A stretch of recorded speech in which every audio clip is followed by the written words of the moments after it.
Welcome to episode 149 of the Mug Podcast, a member of the Odd Pods Media Network. Listen in as we discuss the dark and sometimes weird true stories in American politics. I'm Tina Hanamiya. And I'm Hillary Doherty. Oh, I feel like one of those. Yes. What are those things called again? DJs. DJ. Remember how lame it was when you had VJs on MTV? They called them VJs. They were VJs. Oh my god. And there were like 4 of them that were like famous. There's, you know, the comedian Lewis Black? Yes. He has a great thing about MTV and how it killed music because music is supposed to go into your ears and not into your eyes. And it's like this whole thing about how MTV just killed everything. Because it's all about making that video and video killed the radio star. Yeah. But damn, we came up on that shit, you know? Yes. Oh my god, I watch that all the time. I'm Kurt Loder and you're still doing this. Oh my god, Kurt Loder. Yeah. He was like old back then. Yeah. He's still around though. I just saw him in a documentary. Shit, which one was that? And he was in it talking about somebody and I was like, wow, look at this guy. He's around a long time. Yeah. He was like, I think like the only sort of kind of legit news sort of person on that. Yes. Yeah. He was a writer. Like he was a journalist. Right. Yeah. Like the rest, and then it got goofy. Who they was became that? like. There was one VJ that was like so weird. We had the long hair. Do you know? Or was it Frank Zappa's son? Wasn't he a VJ? Oh, I don't know. Or no? I don't know. I feel like maybe he was. I don't know. Maybe I'm going back too far. Maybe I'm, misremembering. What are you gonna do? Okay. What are you gonna do? Well, yeah. Here we are. Well, here's what I want to say. Like, if we don't have to go too much into the election because on election night we went live on our Instagram. Go watch that. Like, I think I think the first, by the way, our good friend Vicky wrote to me. She's like, I've watched it twice and it's incredible and on point and facts. #facts. Yes, it was because it was a real reaction to like what was happening, and I am still very much at peace with it. Like, I think we are lucky in the way we're cursed, and it's a blessing. But it's a curse that we are so involved because we knew what was all coming, and we kind of predicted it on the last show. Like, we know what's going to happen. Yeah, but it's also a blessing because we were prepared for it. Like, this was the most prepared I felt. Like, primary, I was not prepared for things that happened in the primary. Right. I was pissed off or whatever. Well, this I felt pretty prepared that DeSantis was going to win, that Demings was going to lose. Like, I knew that shit was going to happen. I was still rooting. Of course. Listen, I always have hope. You always have hope. But maybe. I was surprised I really wasn't surprised, but I was a little surprised because the last time between Gillum and DeSantis. Yeah, it was really close. It was a small margin. And did you see how Trump recently came out and said how he stopped all the counts? Yes, this is things to be looked into. Yeah, so, I mean, potentially Gillum could have won. Who knows? In the 2018 election, they went to a recount between Gillum and DeSantis, and it was very close. I think it was like 0.01% or something, and they did a recount. And Trump came out yesterday because now he's coming out against DeSantis because he knows he's his main rival in 2024, and said that if it wasn't for him sending people to Broward during that recount, that Trump said he sent people here, that DeSantis wouldn't have won, and neither would have Scott. And so now it's like. What the fuck happened? Yeah, so what happened? Now you said it, now it's out. Yeah. So someone should, if they talk about election fraud, and they talk about all this, so where's the squad, DeSantis? Where's the election squad? There's so much. I sent to you, and we have a little group, text, a couple anyway, but there was one, the day of the election, Trump was on this Fox News interview, and the woman said, like, if these people win, the people you've endorsed, like, how much of it is because of you? And he goes, well, if they win, it's because of me, but if they lose, it's nothing to do with me. And I thought that was the most perfect clip of Trump ever. And it also makes me think of the election fraud. Yeah, sending people to Broward. Yeah. Right. It's like you lose and say it's the machines and people are throwing out votes. You win and there's no corruption. And the same thing is happening now in Arizona and these other states. Like, it's the same language, right? If we win, we win. But if we lose, it's because somebody cheated. Yeah. And anyone who follows these people, how they don't go, well, that's kind of...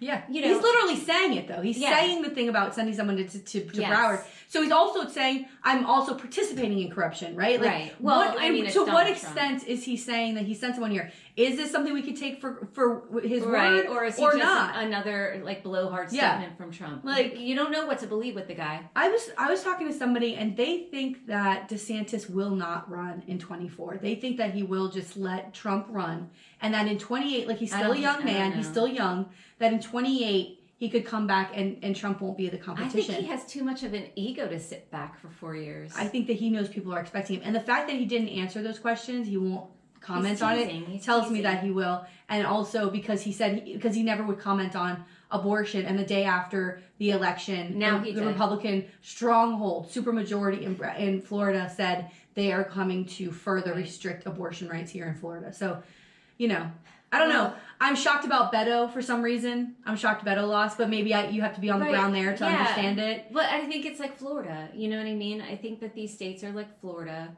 where we are full on. We had to ask last week, like, are we, I was like, are we Alabama red or are we Georgia red? Right. And I think we're Alabama red. We you are. know what I mean? Yeah. Like, well, here's something. Let me give you this. I'd love to go to Michigan. Gretchen. Absolutely. Hi. They codified fucking Roe. Come on. All of their top spots are held by women. It's all of them. It's amazing. And the roads are it's shitty. But it's a Rust Belt state. Like, she's got the power. Yeah, but the potholes are well, that's just up north. the devil. Pittsburgh's the same. But still. But also they have the Great Lakes there, and so for climate issues, you're by fresh water. You're close to the border. You're close to the border in Canada, so like if you got to make a quick getaway, how come you have not brought up Michigan before as an escape route like that? Why haven't you? We have talked. My husband and I have talked about Michigan a lot. I think that's the place. Yeah. Now militia heavy. We got some militias, and not to mention you also got Kid Rock. But there's Slim Shady. Oh, and you also have White Stripes. You got Jack White. That's right. Holding it down. And you got that sweet Detroit Tigers. Love them. Oh, we do? Yeah. Oh. Love that team. I mean, I can't. No baseball? No. 1 and 2, I always got to go for the Pittsburgh team. I don't do any sports, but if I did do sports, I still have to be loyal to Pittsburgh. All right, fine. I mean, the Pirates. I mean, it can't get worse than the Dolphins. So. Oh, God.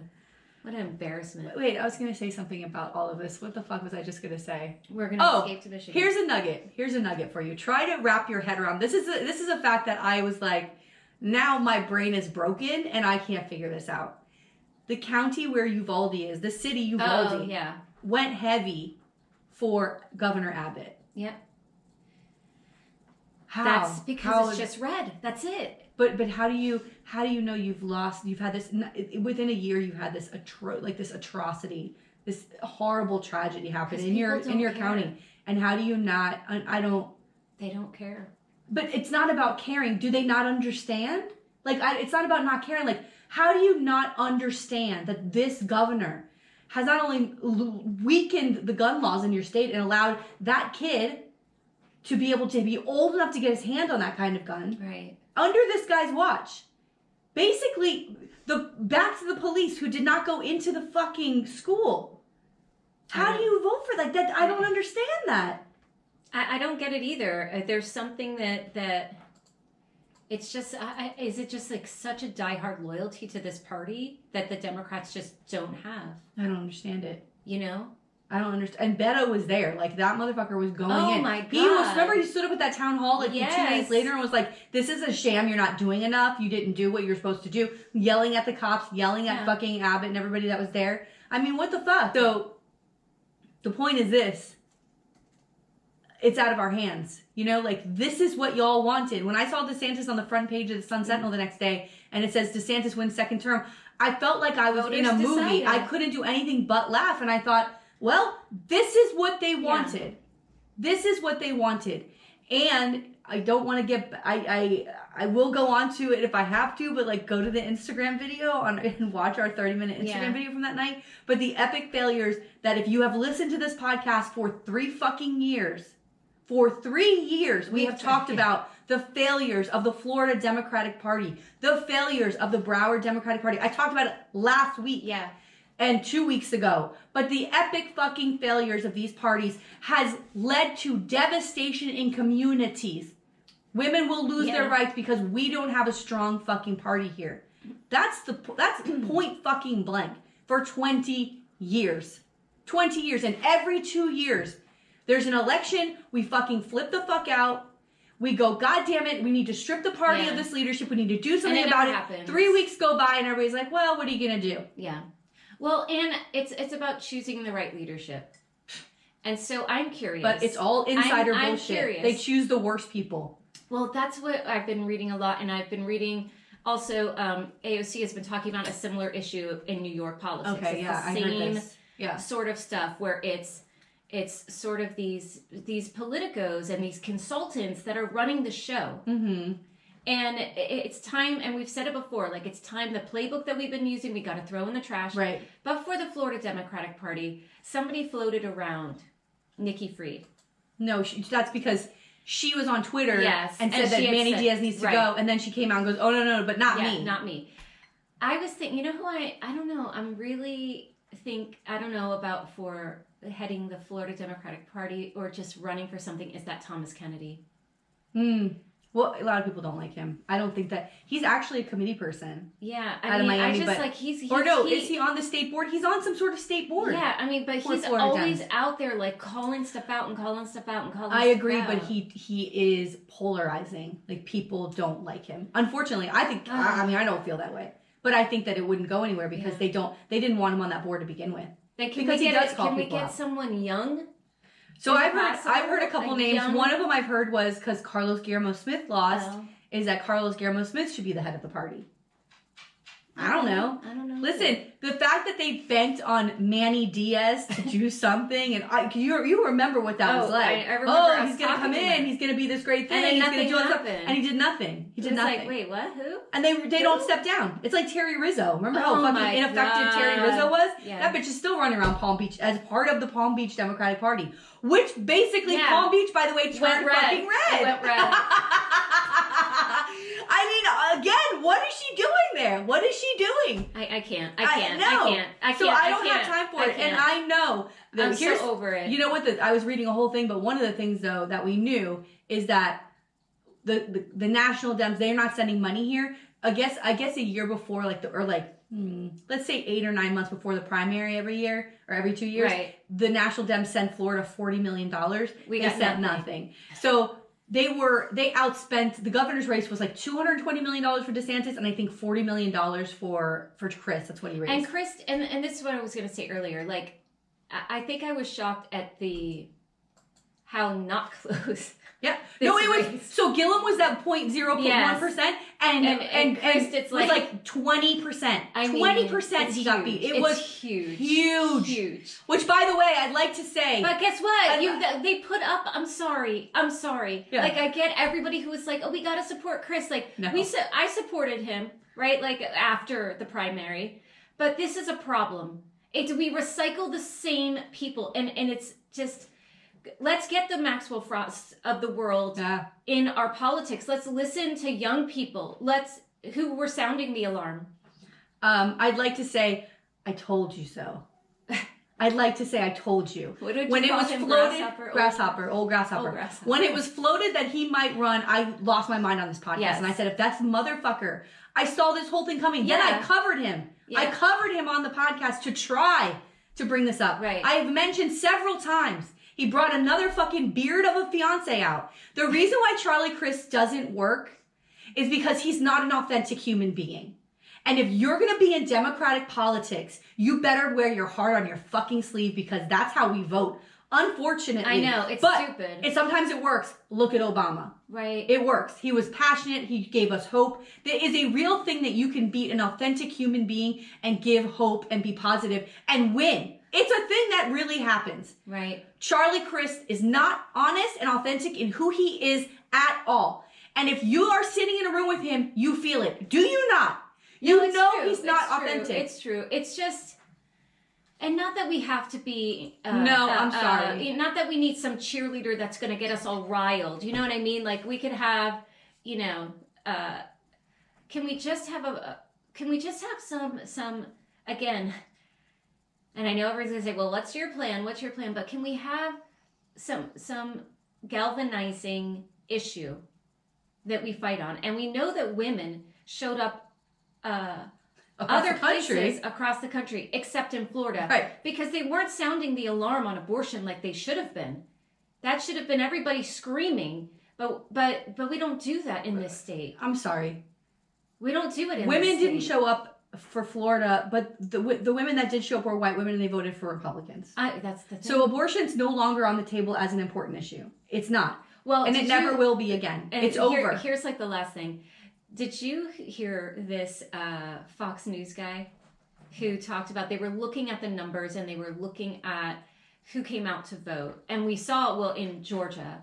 Because I saw this great little news article that was like, we're trying to blame black men for what happened to Abrams. And it wasn't black men. When you look at the numbers, it was significantly white men and white women who, again, didn't come out and vote. But these Fox News analysts were looking at white married women, white married men, single women, and they're like, look at these numbers. You have the white married women are voting Republican, but it's these young single white women that are voting Democrat. Oh, so they should go get married. They need to get go put a ring on that finger.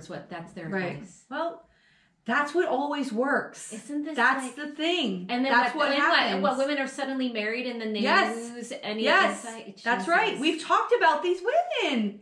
We talked about on Patreon. But I'm hoping that this young demographic of women, of white women, are like, screw this. No, fuck white women. Yeah. Never again. They are, like I said on my horrible Facebook, 8% more this election than the last election. 8% more white women voted for Republicans. 8% more. They think they're protecting their kids. They have no idea the bigger picture here. No. And so, and there's like with everything with politics, the human psychological aspect needs to be looked at and investigated. Yes. But there's something, like you said something in the last podcast that I thought was so interesting. You said people don't want to be on the losing team all the time. And I thought, that's it too. Yeah. There's something about we're winning, we're the best, rah, rah, loud, in your face. Like there's something about how that feels to be part of a group that is always winning. But what they're that's not politics. What they're not paying attention to. It shouldn't be a sporting event. Yeah, but the way it makes them feel, there's something psychological about that. But what they're not understanding is that those folks that they're electing that's winning are then going into office and taking those things away from you. Yeah. They're taking books out of your kids' classrooms. They're blocking your right to make legal decisions about, or healthcare decisions about your body. But the thing is, like, they, like you said, really think, I spoke to someone who I know is, pro-life, and it's, the conversation was, well, it's a baby. And I'm like, well, I don't see that. I see it as a clump of cells that barely fits on the head of a pin. That's not a baby. And it's like, no, life begins at a conception. And you know what I mean? And like, that's it. Like, there's no science. There's no, it's, you know what I mean? Like, that's it. And same with the books and like, and the sports teams. Like, there's this rigid, like, moral thing that they're stuck with. And it's great for you, but they wanna lock us all in that same box. I don't want to be in there. There's nothing we can do about it anymore. This is what it is. And unless we leave the state, and I'm sorry, but we would be in our 60s. Are you prepared to fight for the next 20 years when the organization, the organized party here, statewide and in the county, are so ineffective and lame? Like, is that what you want to do, Tina? You're going to fight for the next 20 years for that? No. Like, I'm not doing that. I'm not doing it. And hold on one more second. Here's also why. They won't even acknowledge that they fucking are losers. They won't acknowledge it. Like I said on that goddamn Instagram video, by midnight tonight, if you haven't submitted your resignation as the Broward chair or the Florida Democratic chair, you have gone beyond. Because you're supposed to be in service, unpaid. This is all unpaid labor that they're doing, by the way. God bless. Yeah. Because we all do the same thing. Right. But if you don't understand that you are failing on an epic level, that your failure then leads to damning, terrible fucking laws in the state for 20 years. If you don't understand that you have failed for the last 2 years to lead this party and you need to step down for the good of the party, like we all like to say. For the good of the party. For the good of the party, for the good of the children here, for the good of the state of Florida, people in the state of Florida, if you don't understand how bad you are as a leader, then you are part of the problem. It's true. They need to resign immediately. In any other business, and I think you said this the other day, in any other business, heads would roll. Yeah, you'd be fired. And that's part of the problem too. Maybe they should be paid positions. Because then the people who are working for that money to raise money to pay these people who are the chairs would say, get out. Maybe they would say, you're fired. You did not meet these expectations. These were your goals, which they don't set. Here were your goals for Broward. You didn't meet these goals. You need to leave. Well, and the other issue is the voter turnout in Broward was 48%. I mean, and it's like the fact that, and I remember a long time ago when that show, what was that show? Kelly Clarkson and American Idol. When that show like first came on and they had done something that more people voted in American Idol than they do in elections. Like that's a big fun. It is. I never voted. I don't even know how to vote on that show, but like that's a problem to me. Like how do you like that's what's important to people, you know? But the other thing that bothers me is I don't want to hear from anyone who did not vote in this midterm election. I don't want to hear anybody complain about any law or be outraged that abortion is on a full ban or be outraged that there's some guy with an AR-15 in Publix while you're getting your pub sub. I don't want to hear it. Yeah. Because you didn't show up, and it's going to be like, well, I'm not really involved in politics or whatever excuse. There was early voting. Yeah, they have restricted it, but it was still 2 weeks. Yeah. 7 to 7. Yeah. For 2 weeks. Yep. Every day. And on election day. So there had to, and I gotta can't tell make it any easier for you, bitches. And there's mail-in ballots. It's so easy, right? There's a mail-in ballot process. You don't even have to leave your house. And when I went to vote and I voted early, there was no one there. I walked in, it was empty, and it was literally 3 minutes of my life. So I don't want to hear it. I don't want to hear it because there are people I'm sure that we know that did not vote and are going to have something to say, and I don't want to hear it. Well, because I blame that apathy. Absolutely. But that's also an issue of the party. That's right. To again, not a month before a primary, but 2 years should be reaching out. 2 years should be going, what are your thoughts on polling people? What do you think about Christ? What do you think about Freed? Who would you know what I mean? Because the same thing happened in that primary. Nobody came out to vote. So, you know, could Nikki Fried have been the candidate? Possibly, but nobody comes out to vote. Right. And then they want to bitch, and now people are going to bitch about Chris and this and that. I bet you some of them didn't even vote in the primary. Yeah. So I don't want to hear it. I don't want to hear it. So right. My last thing is we're going like we're not going to go on, but we're going. I know, but it's fine. Listen, what else can we do? Yeah. I mean, we can only do so much, the two of us. And I feel like I do nothing. So. Oh my God, Tina, that's not true. I know, but you know Tina what I does mean. A like lot. Tina I does feel a lot. like we do stuff, but like. It also helps you sleep at night. Like, all right, at least I know I did this, or at least I know I gave this much money. At least I know I did something. Yeah. Here's the thing. It is incredibly disappointing that people that we know, that I think are very smart people, voted for Chris in the primary. I think it sucks. Just because Nikki Fried's campaign was a fucking mess, right? Yeah. But people who worked on Chris' campaign, people who pushed for Chris in the primary, you should be ashamed of yourself. And I think that Charlie Crist should be ashamed of himself, and he should go away and never come out. Well, that's not. He should. And if he ever comes out again, and he tries to run for office anywhere in Florida, he's gonna. There better be a group of people who fucking do something about it. Oh, please, he'll be back in his hometown. He bamboozled you. He bamboozled the entire state. I don't know how. We were at a fucking thing where he walked. Do you remember the one that Saturday when we were at the Pride Center? And he walked in and people were like guffawing, like they were just all over it. And I couldn't believe. I was in the back of the room. I couldn't believe. And the motherfucker has the audacity to say, "Don't say gay." Well, that's his whole MO. That's his fucking life motto. I know, but we don't want to. What is it Fuck called? that. Bullshit. Shame on you. Is it gay baiting? Like, you know what I mean? Like, you come into a fucking organization where people are fighting and have been fighting since the 80s for people to have for LGBTQ people to have a political voice in Broward, who are out and proud of who they are, and you walked in. It's, what is that? It's infuriating.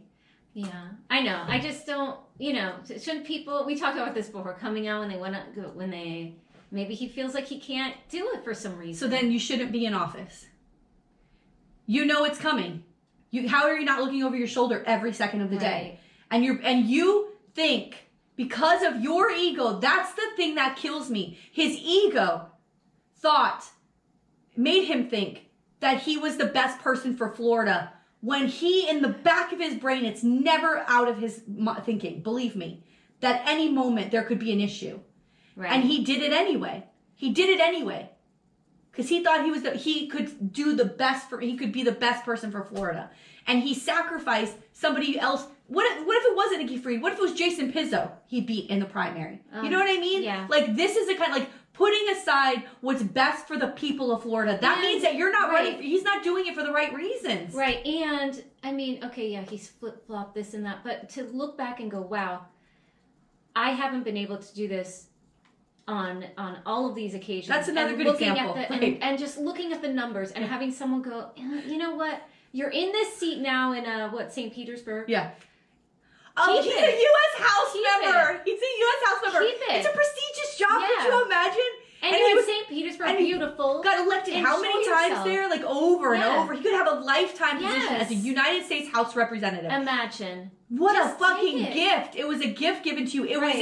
It was a gift after you already had done this to us before. Right. You were our candidate before as a Democrat, and you couldn't make it happen. What made you think you could do it again? I know. And who are the people around him? Yeah, fuck all y'all. Who are the people around him that was like, fuck all y'all. Sure, yes, let's do this. Instead of going, no, man, look, you got this House seat. Let's keep it. We need all the seats we can. Listen, this is what's better for Florida to keep you in this position. Yeah, and I don't blame people for voting for him. I don't blame people. I voted for him. They got, in the general, yes. But I mean, people got snowed, and they thought that he'd be the best one for the job. I really don't think even anybody who voted from the primary thought he could actually win. I mean, that's depressing. I mean, I really don't think they could. They did. No one can beat DeSantis. He's a runaway fucking train. And he thinks God sent him. You know what? God did send him. God sent him to take this country out. He's a hitman sent by God. That's who he is. He's a hitman sent by God to finally put an end to the United States of America. Okay. That's what I think his job is. And that's what he's going to do. And he will be elected our next president of the United States. All right. Ooh, you heard it here first. Nostradamus. Hi. Who knew that she was so cute, Nostradamus?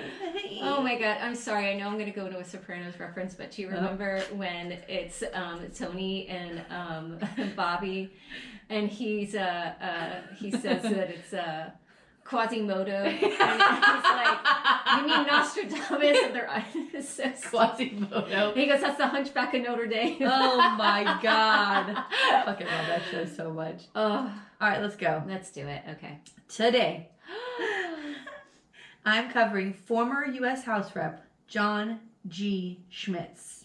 Okay. This story, girl, takes turns that it would not stop. All right? So get ready for a roller coaster.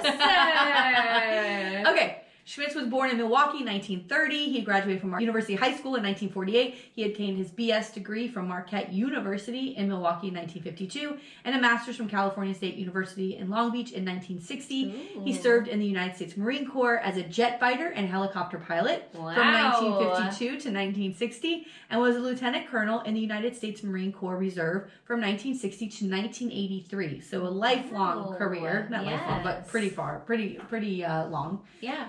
After leaving the Marines, Schmitz took a job as an instructor in philosophy and political science at Santa Ana College. He also became active in the John Birch Society, which is like this very ultra-conservative political advocacy group. They're still around today. They're wild, bitch. Wild. His views attracted the attention of wealthy Orange County conservatives. They helped him win election to the California Senate in 1964 from a district in Orange County. His views were very conservative, even by the standards of Orange County. Wow. Schmitz once joked that he had joined the John Birch Society in order to court the moderate vote in Orange County. Wow. So he's like out there. He, of course, opposed sex education in schools. He believes citizens should be able to carry loaded guns in their cars.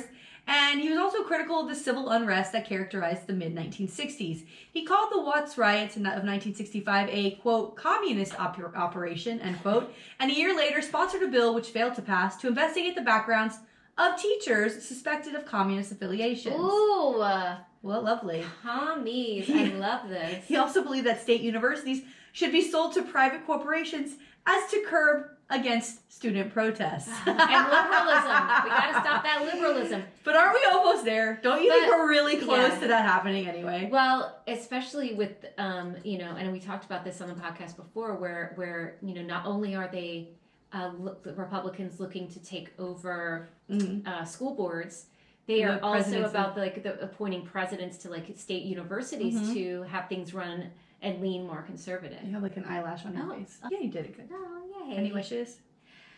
It's too late for wishes. Wish us to Michigan, bitch. Oh, okay. Please. So Schmitz served in the state Senate until 1970 when he won a special election to succeed the late James B. Utt in the House of California's 35th Congressional District. So now he's in the U.S. House. He won a full term the following November. But he didn't have a fan in Richard Nixon. So when Richard M. Nixon, whose permanent residence at the time was in San Clemente, located in Schmitz' U.S. House district, first went to China in 1972. So he's president. Yeah.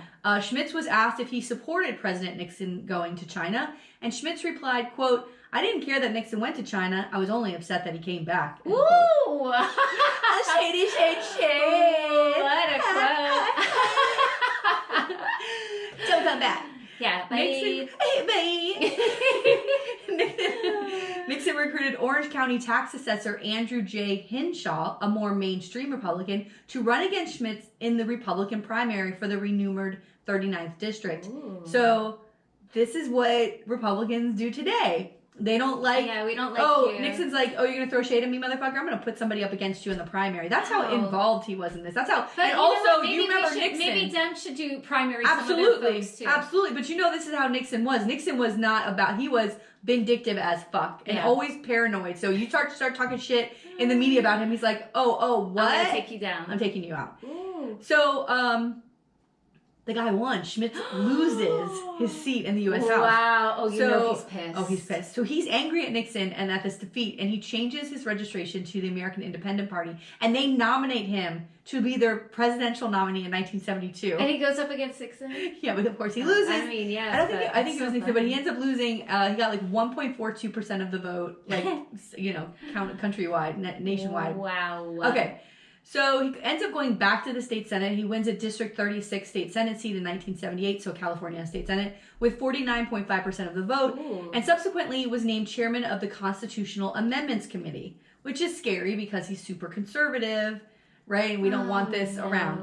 In 1981, Schmitz, who was staunchly anti-abortion, chaired a committee hearing on abortion. Feminist attorney Gloria Allred, hey girl, hey, testified at the hearing in support of the pro-abortion rights position, and afterwards sarcastically presented Schmitz with a black leather chastity belt. What? Let me tell you something. These two, I'm talking about shade. These two going back and forth were great. Also, how hot is that? I mean, it's kind of hot. Yeah, she's like, well, but he's probably so gross. Yeah. But that move was hot. It's hot. Schmitz's committee then issued a press release under the headline, quote, Senator Schmitz and his committee survive attack of the bull dykes, end quote. Describing the hearing room as filled with, quote, hard Jewish and arguably female faces, end quote. What? Dude, bad. Like, that's fucking bad. It's disgusting. Allred sued Schmitz for libel, claiming $10 million in damages, but settled for $20,000 and an apology. In his apology, Schmitz stated, quote, I have never considered her to be a slick butch lawyeress, end quote. That's what he said in his apology. Because he said that they had these hard, ugly faces. Oh my God. What is wrong with him? He's such a jerk. So Allred appeared at a press conference called by Senator Schmitz regarding Mid-East issues, handed Schmitz a box of frogs and shouted, quote, "A plague on the house of Schmitz," end quote. Like, she never stopped dragging him. Like, she was constantly dragging him. I love this Elizabethan, or not a even plague biblical, on the house. it's biblical, but it's so great. The incident cost him a committee chairmanship, and the John Birch Society stripped him of his membership for, quote, extremism. Wow. Quote. They would probably, be celebrating him today. Oh, totally. Despite this, Schmitz announced plans to run for the Republican nomination for the United States Senate in 1982, but a scandal would soon hit the senator so big, even he couldn't win re-election. Yes. Are you ready? Yeah. Good, you better buckle up, because it's a little... this beginning part's a little what's going on, but it's so fucking wild. Okay. Early in 1982, John George Stuckel, an infant born on June 10th, 1981, was treated at an Orange County hospital for an injured penis. A piece of hair was wrapped so tightly around the organ, quote, in a squared knot, according to one doctor, that it was almost severed. The surgery went well, and the baby suffered no permanent damage. So they had to, remove this hair that was tied around this little baby. However, the baby's mother, Carla Stuckel, a 43-year-old Swedish-born immigrant and longtime Republican volunteer, was not allowed to take John George home since some of the attending doctors were convinced the hair had been deliberately tied around the penis. Well, how else did it get there? Right, in a square knot. And in a knot? And how do you even tie hair in a knot? You know what's going on here. Yeah. Detectives threatened to arrest Carla and take John George away permanently unless she identified the father. Carla then identified Schmitz as John George's father. Now, his name is John George Schmitz. Yeah. So, she named him right after the dad. Well, why did she do this to her baby? I think she's I think she was off. Yeah. So during a custody hearing, Schmitz acknowledged fathering John George out of wedlock. Now John Schmitz was married and had 6 children, and he's preaching family values. He's preaching conservative. Yeah. So it turns out he was something else. Yeah, it turns out he was also the father of Carla's daughter Eugenie, who is 3. Wow. The admission effectively ended his political career, though he made an unsuccessful run for the 30th congressional district in 1984. So he tries to run again. Schmitz's affair also ended his wife Mary's career as a political commentator on television, where she advocated from the conservative position on the political roundtable debate show Free for All. Before entering television, Mary had already been known as the West Coast Phyllis Schlafly, who I covered on the podcast, having campaigned vigorously against the Equal Rights Amendment. So they're both fucking nut cases. The only thing I'm going to say here is she's nuts, and great, she's off of television. But the fact that because her husband did something, now she's punished for it, I think is kind of shitty. Okay. You know what I mean? Fair. You're married to someone, you have a job, Absolutely. and now you have to lose your job because your husband was banging some, campaign aide on the side. I'm with you. Yes. I don't think that was right. I hear you. Definitely. But she wouldn't probably fight for that since she's a crazy anti-feminist. Yeah. That's true. She's probably like, oh yeah, I got it. My husband did it, so I am in trouble. It's stupid. Yeah. The Schmitzes briefly separated over the affair, but reconciled. Schmitz never financially supported nor helped raise his 2 children with Carla Stuckel. So why did she... So she had a 3-year-old, and then he did nothing for her, but she's like, okay, let's have sex again. Yeah. And maybe even injuring the baby was a way to get his attention. Who knows what she was thinking. When the detective investigating the possible child abuse claim against Stuckel because of this incident at the hospital confronted Schmitz about fathering John George, Schmitz confirmed parentage and reportedly told the officer, quote, "I do not and will not support him financially. It is her responsibility to take care of them," end quote. Oh. Can you believe this? Women are sinners. Right? Can you believe this? He probably thinks it's her fault because she had sex with me. You know what I mean? It's always the woman's fault. What a fucking prick. He's disgusting. Stuckel was not charged with any crime, and authorities returned John George to her care. Oh my Stuckel God. raised both John George and Eugenia on her own, working long hours at 2 different jobs. In 1994, when John George and Eugenia were 11 and 13, respectively, Carla Stuckel died from complications of type 1 diabetes. Schmitz refused custody of the children. No. So they go into foster care or this something? is fucking... Here's another weird twist. The wife, Mary Schmitz, John George's wife, was friends with high-profile astrologer and alleged psychic Jean Dixon. Oh, God. Do you remember her from TV? I do. And she took the children. Mary asked her to take the kids. That kind of and so they were raised this is for weird. for 3 years with her. And then she dies in 1997, and the children become wards of the state and go to an orphanage because the father still refused to take them. Can you fucking believe what a piece of shit this guy is? And children can't sue for child support. You know what I mean? Know. Like that I've been neglected all these years. So this is the 70s, right? Like I don't think even like when they would hold dads accountable, that wasn't even a thing. Everything just fell on the backs of women. That wasn't a thing. Wow. Yeah. Now they have like paternity tests, and if it's your child, you can sue him in court to take money from him. That wasn't a thing then. I mean, but how can you just let these kids who have suffered?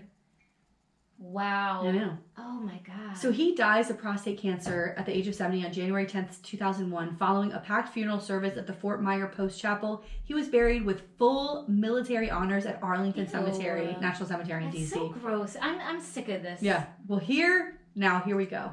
Wait, are you there's ready? More? There's one more thing. Which is crazy. When I saw this, I was like, what? I thought that was it.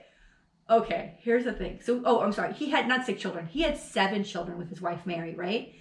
2 of his sons were very successful in the political world as in the legal sense. So John P. Schmitz became a deputy counsel to Vice President George H.W. Bush during the Reagan administration, and then deputy counsel to Bush when he became president. Okay. Joseph E. Schmitz was the Department of Defense Inspector General during the George W. Bush administration, and also the chief operating officer and chief legal counsel at Blackwater. Remember Blackwater? Okay. So, but the most famous of his children was Mary Kay, also known as Mary Kay Letourneau. Does that sound familiar? That does sound familiar. Okay. Mary Kay was a teacher who pleaded guilty in 1997 to 2 counts of felony second-degree rape of a child. Now do you remember Mary Kay Letourneau? She was the Billy Fallu, whatever this fucking kid's name was. The child was Billy Fallu. I'm totally saying that wrong. He was 12 years old when she had sexual relations with him and was a 6th grade student at the elementary school where she was working in Berry in Washington. They were in love and all this stuff. While awaiting sentencing, she gave birth to his child. I remember this now. It's all coming back. When you see her picture, you would be like, oh my God. With this is his daughter. There's something happening in that house. Right? She's having sex house. with a 12-year-old student. 12 and gets pregnant. You know what's funny though is at the time I do not remember any coverage of it being like this person's daughter. Me too. That's why I was like, wait, what? You know what I mean? It was just teacher. Yes. There was no like high profile senator's daughter. This was the first like one of those teacher sex cases that I ever remember being a thing because it was a woman. Yes, right? And I remember the pregnancy, and I remember freaking out. So what? With the I think I saw a Lifetime movie on this or something like back in the day too. Yeah. Oh, totally. So with the state seeking a 7.5-year prison sentence, she reached a plea agreement. She reached a plea agreement calling for 6 months in jail with 3 months suspended. So because she was in there already, and she was supposed to have no contact with this kid, or she was for life, or she was going to have to go serve the rest of her prison term. And the case, of course, received national attention. Shortly after Letourneau had completed her 3 months in jail, the police caught her in a car with Billy, the kid. I remember this. Remember this? Yeah. Like, they're still fucking around. Where are the parents? I'm sorry. He's 12. A judge revoked... He's 12. What was this, the 80s? No. It was in the 90s. Okay, so 80s, 97. 90s. 97. Where are the parents? Where are the parents? I don't know. Like, your 12-year-old just became a dad. He's a dad at 12. Your 12-year-old is a dad. And, like, is he like, I'm going to go out skateboarding. I'll be back? I would be like, honey, no. Like, I need to know where you are. I don't know. What do you do? Yeah. He's canoodling in the car? Canoodling? You know they're fucking. Yeah, that's my word for... So, okay. Canoodling. A judge revoked her plea agreement and reinstated the prison sentence for the maximum allowed of law by 7.5 years. She's a dumbass. 8 months after returning to prison, she gave birth to her second child with him. She was pregnant again. I didn't know that. Yeah. Ew. She was in prison He's a baby. She was in prison from 98 to 2004. Where are the babies? With him. He was with his parents, and he took care of those kids while she was in jail. So she's in jail for 8 years. So then he's 20 years old, and he's got 2 kids that are like 8 years old. Yeah. At 20. Yeah. And he's like, okay, I'm going to college. My wife's... Hold on, going to college? I'm going to college. You think he's going to college? He might. Who knows? Tina. I'm leaving. Tina. I'm going to college, guys. Oh, I can't go to that tailgate.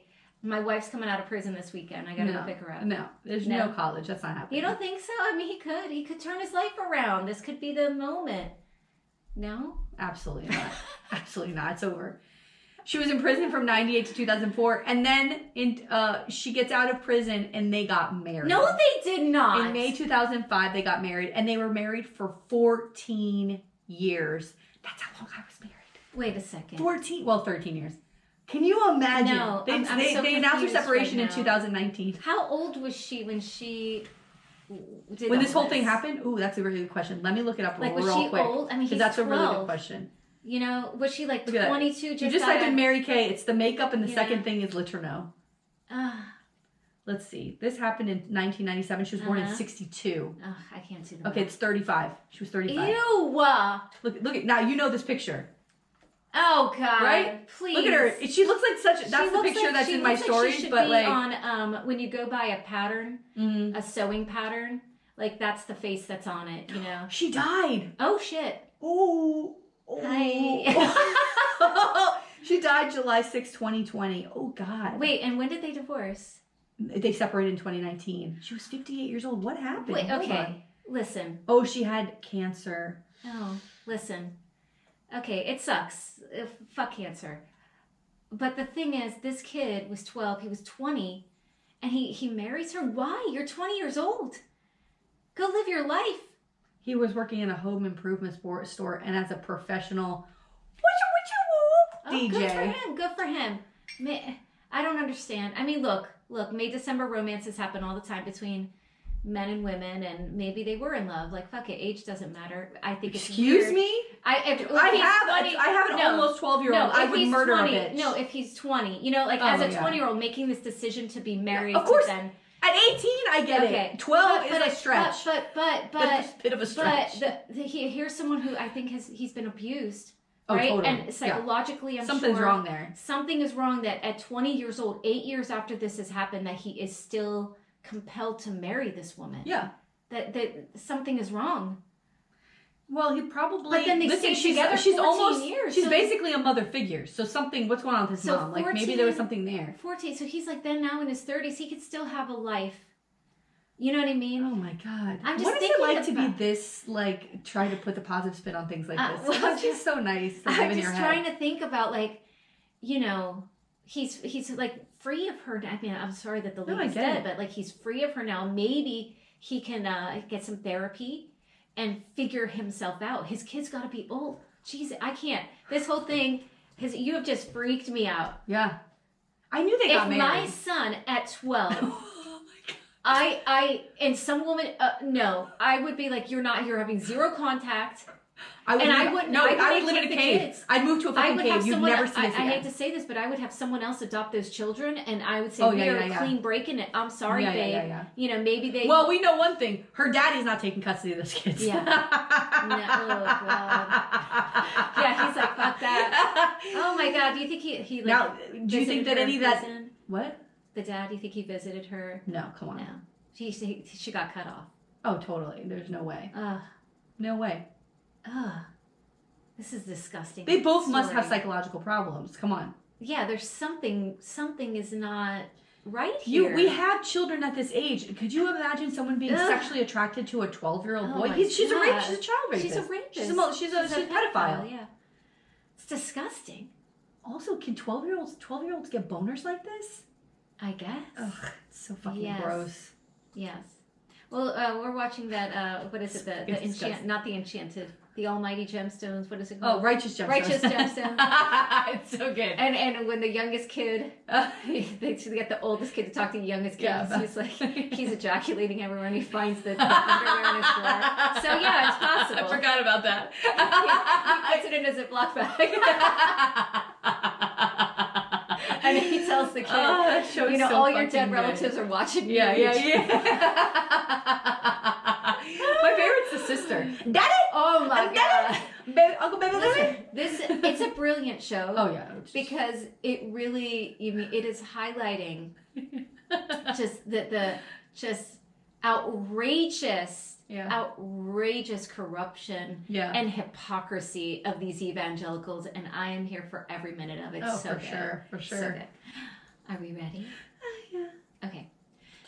Today, I'm going to tell you the story of an early form of election fraud called Cooping.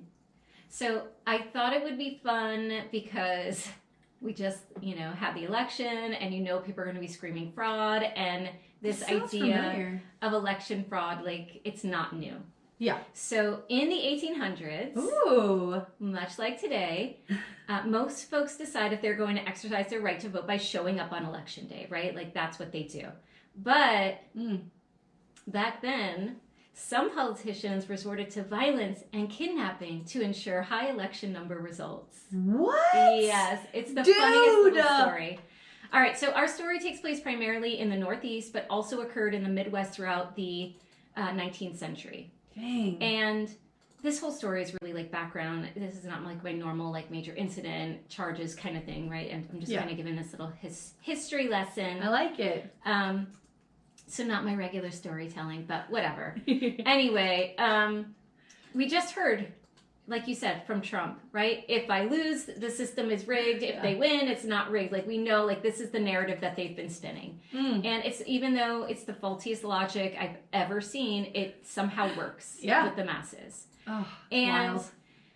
So this history, this form of rigging did occur called Cooping. And the other thing, there is a little literary connection. Oh boy. That I'll share at the end that I never really very heard excited. before. So I was like, oh, fun. Okay. All right.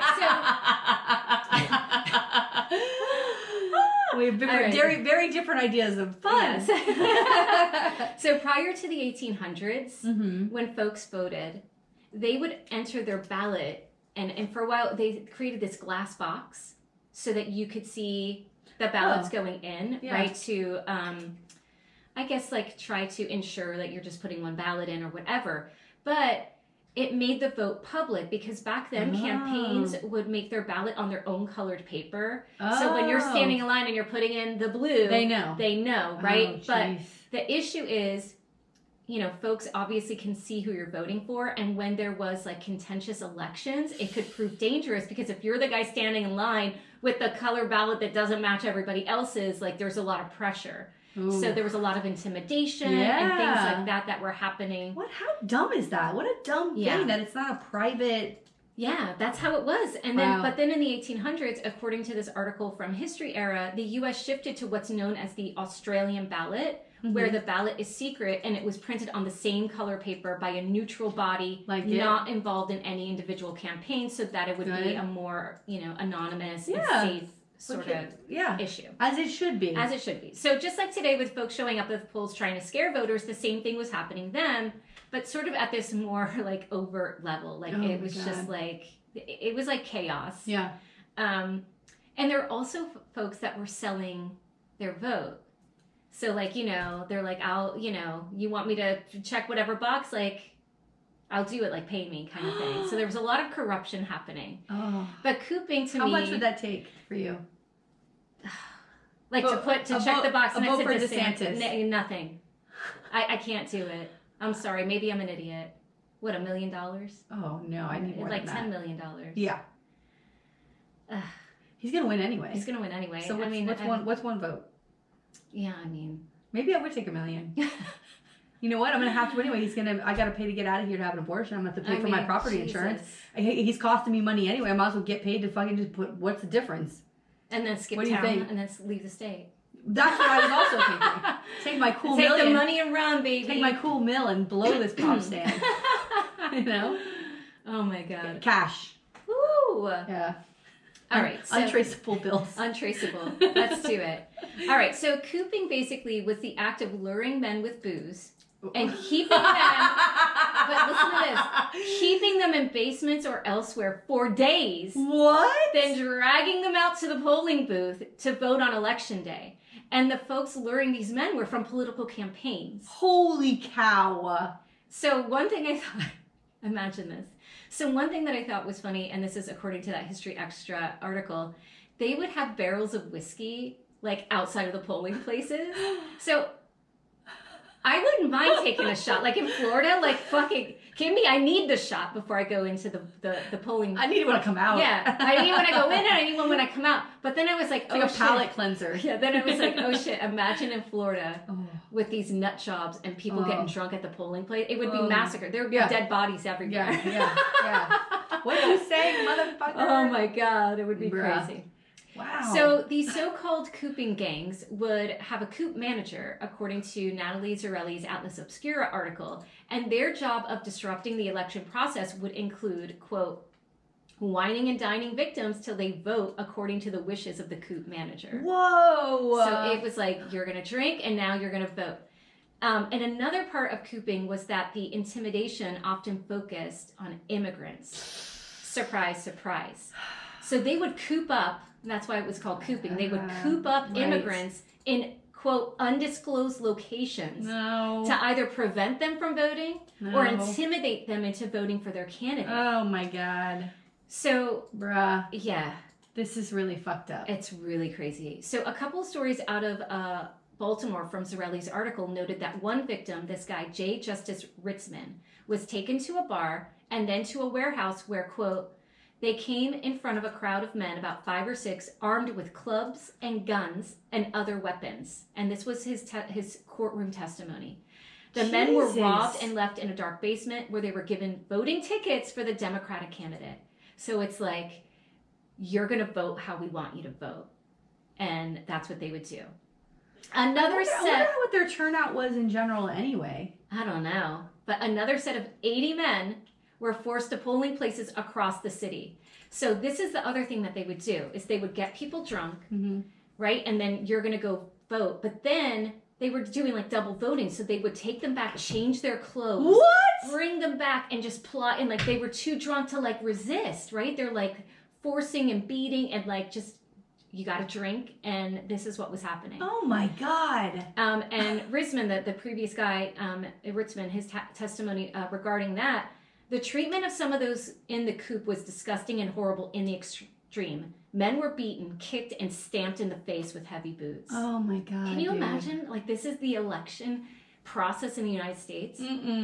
So the reason this was hard to stop was that some of the folks in the cooping gangs worked as marshals for the election. Oh my God. And Michael Pollack's article on cooping for Historical Index also noted that cops and judges were on the payroll for candidates who were using cooping. How do you stop this? So it was like corruption after corruption after corruption. Oh my God. Yeah, I was just like, this is so wild.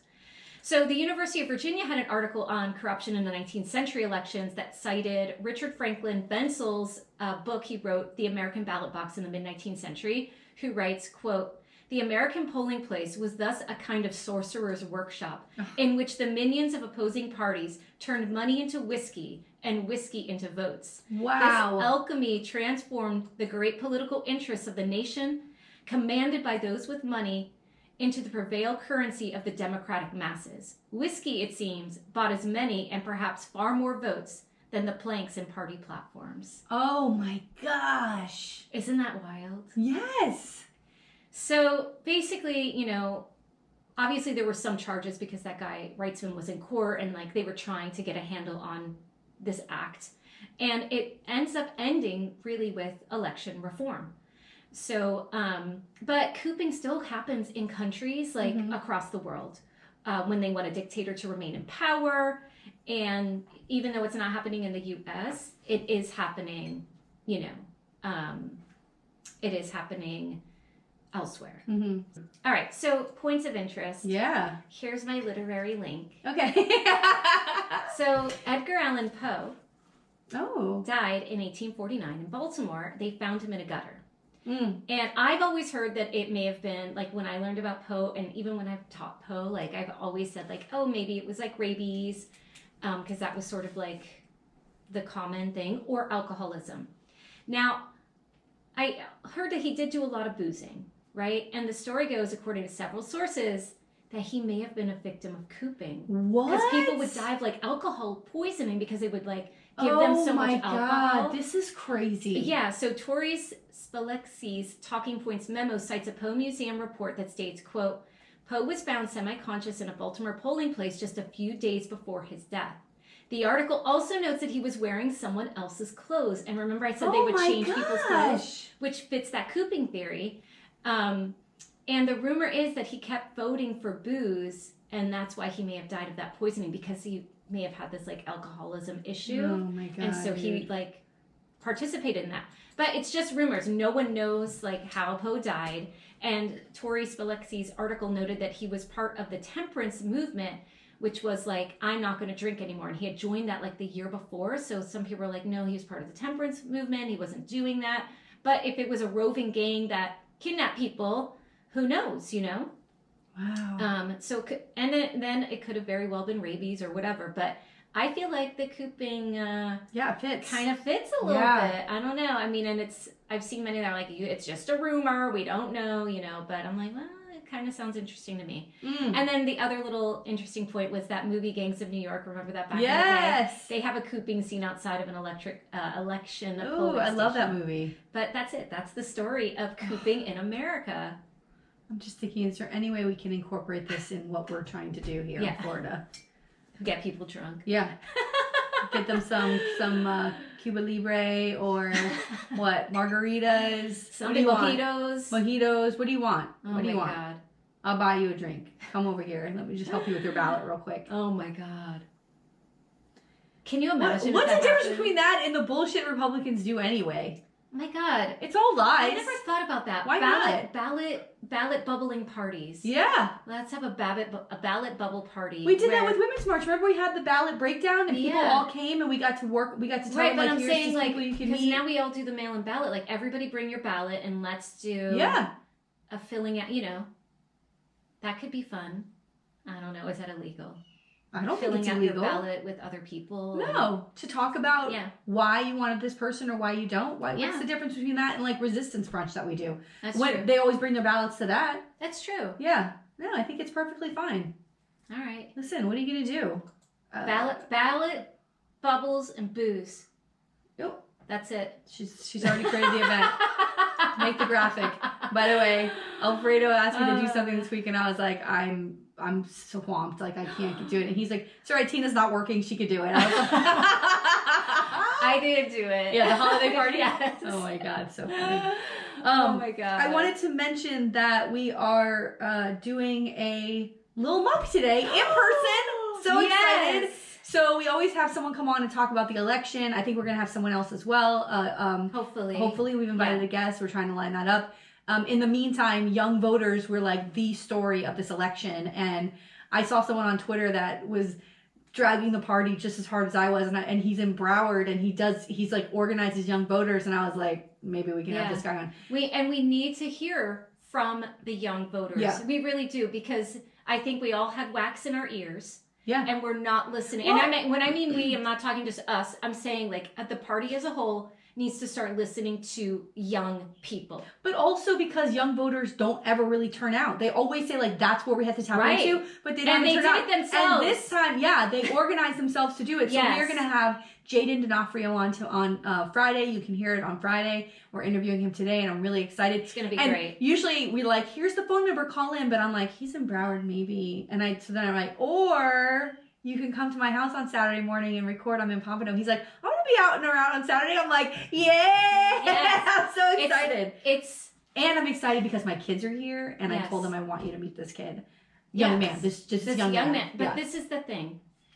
We need young people. Young people, I mean, Whitney Houston said it. Children are our future. Children are our future. You know what I mean? The young people need to turn out. And now we see that Republicans right away want to strip that 26th Amendment and want to raise the voting age. And again, where are the people that go, wow, They are saying that, wow, they lost the young vote and now they want to raise the age and they don't see that as suppression, right? Do you know what my mom... But you get to be 18, right? And you get to go to war. That's it. And you get to die. Yeah. You get to be 12 years old and get raped in Florida and have to have a baby. But we have to raise the voting age to 21. It's such garbage when these are issues impacting young people. And they should have a right to have something to say about it. And if you're going to put a gun in their hand, they could buy a gun. And they could buy an AR-15 and walk around in the streets. But they don't have a vote? Garbage. But garbage party. Yeah. God damn it.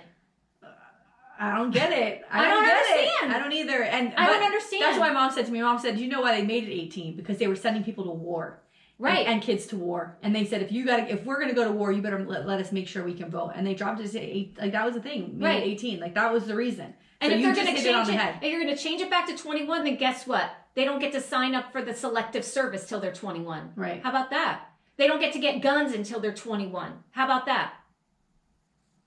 It's such garbage. I'm sick of it.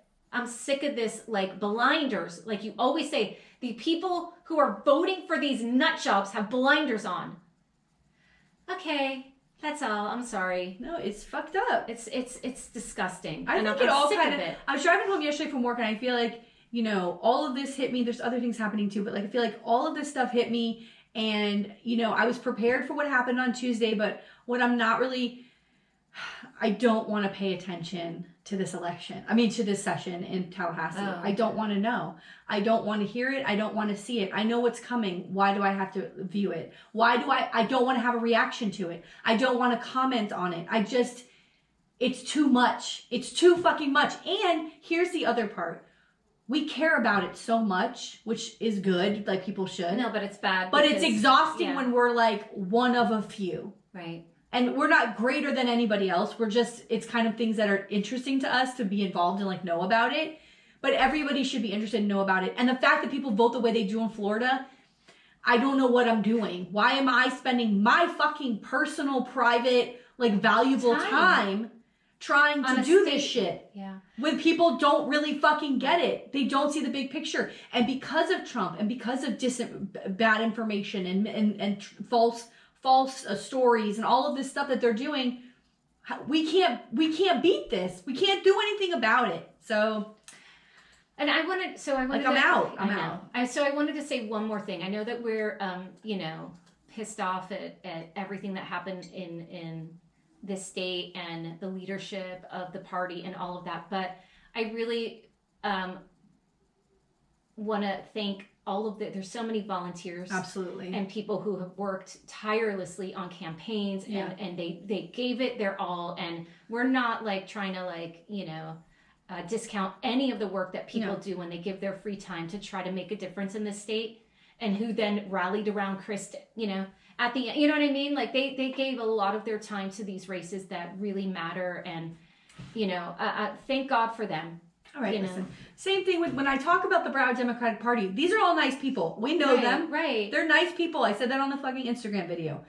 The unfortunate thing is that when you're handed this position, you don't do same old, same old. That's never worked. It's been proven for 20 years that same old doesn't work. We've watched the state slip away. So you are given some people voted for you because they trusted in you to make a plan and execute it, at least to make some sort of a difference. That's the job you were given. And you sat on your hands and did nothing. It was irresponsible. So it's all volunteer. Right, I get it. Right. But ask for help. You're surrounded by a county that is filled with talented people. We knew a lot of people who worked on the Chris campaign, that was a statewide campaign, that are from Broward. Right. Ask the people that are around you, what is the next move? What you don't do is same old, same old, same old. It doesn't fucking work. And so November 9th should have been an emergency meeting of the Broward Democratic Executive Committee. Emergency meeting. Yeah. What is our plan? Because we just got fucked hard. Hard. Because we think we're good. And so we're going to win. That's not how politics works. So what is your plan? Now, what I predict will happen, and I'll do it just like I predicted the Chris disaster. What I predict will happen in Broward with Rick Hoy and the rest of that group not stepping down is that for the next 2 years leading into the 2024 presidential election, they will again do nothing and sit on their hands until July of 2024 is when we will hear what their plan is. That's what's going to happen. They will not do a fucking thing to change what they're doing. And neither will the Florida Democratic Party. They will do nothing. That's my prediction. Ooh. Let's make a change, Florida. All right. And if that's the case, then just shame. I don't know what else to tell you. Shame on you. Throw the playbook away and start from scratch. Don't be afraid to do something different. Don't be afraid. Don't be afraid to go to meetings with people you don't know and ask the questions and take the hit. Because goddamn it, you got to do that now. Right. You have to sit in a room full of people who look at you and say, "What have you been doing for 2 years?" Yeah. And you honestly have to answer that question. Where's the money? Who did you pay in the first couple months of your leadership? We all saw the budget. We all saw who they were paying. Friends did work. There's one woman in particular, I swear to Christ, if I ever see this woman in public, she's going to get a fucking reaming from me. Ooh. I can't even believe she's still trying to hang around. She's a despicable fucking human being. Ooh. Despicable. Telling people they were racist if they didn't vote for Rick Hoy. Fuck you. He was running for chair. I don't care, Tina. He was running for chair against a Latino man. But they were going to be racist if they didn't vote for Rick Hoy. And old people don't like that. Old white people. They don't like that. So they voted for Rick. And guess who regrets it? Every single person who cast a vote for him. Do you know how many people have told me that they regret they voted for Rick Hoy? And have told the person he was running against how much they regret it. Because they thought he might do something. We're spilling everything on the muck today. They thought he might do something different. They thought his young leadership would do something because it was very important to certain people to elect the first black leader of the Broward Democratic Party. No, absolutely. That's important. It is. We need to have diversity. But you got to back it up. It just can't be because we want to elect the first black person to lead the Broward Democratic Party. And then what? Then what? If that person then follows the playbook of the people who have failed us before, what's the point? The person who was trying to get that job had a fucking notebook this thick, full of ideas of what we're going to do to start the ground running. And the first thing was to raise a shit ton of money. What money has the Broward Democratic Party raised? Nothing.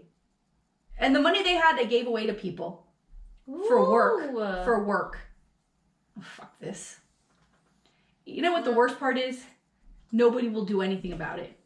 Nobody will do anything about it. Well, we'll see. And on that note... I don't know what I'm supposed to do. What am I supposed to say? And the worst part is I can't be the only person doing it. I can't be the only person saying these things. Because nothing will change. We can't ignore the fact that the Broward Democratic Party and the Florida Democratic Party are very important in elections. Unfortunately. Because people who aren't involved every day actually look to those organizations for direction when it comes to voting. Right. And when those organizations are tripping over themselves because they don't know what the fuck they're doing, we are lost. Maybe 1% of voters actually are involved in politics and are up on it. Maybe 1%. Everybody else just looks to the party of who should I vote for? What should I do? Judges? Yeah. And what about these charter amendments? And for 2 years, when you don't do anything and then you expect people to follow you, that shit doesn't happen. And so, I don't know. I feel bad for them. I feel bad. I do. Because I really feel like in 2016, they had a real chance. That's when I started going to meetings, or 2017, February. I feel like they really had a chance. Those meetings were packed with people, and not the usual. Oh no, I remember people. that. It was standing room. Yeah, only it was packed with younger people, young people who were and middle aged, whatever, who were ready for the fight because Trump just got elected, and they're like, holy shit! And they flocked. Where did they flock to? The Broward Democratic Party. They all went to their Dem caucuses in their counties to help and look for direction. And slowly but surely, they all fell off. And why? Because there was no direction, there was no plan, there was nothing. So, you only have yourselves to blame. And when you fail to recognize the amount of power that you have, and you fail to take that responsibility seriously, we get to sit where we are right now, where I am going to, no doubt, no shadow of a doubt, I will lose my full fucking rights to my body. And the Democratic Party in Florida is to blame for that. They hold a large piece of that. Ooh. All right. Okay, I'll see you later. Bye. Bye.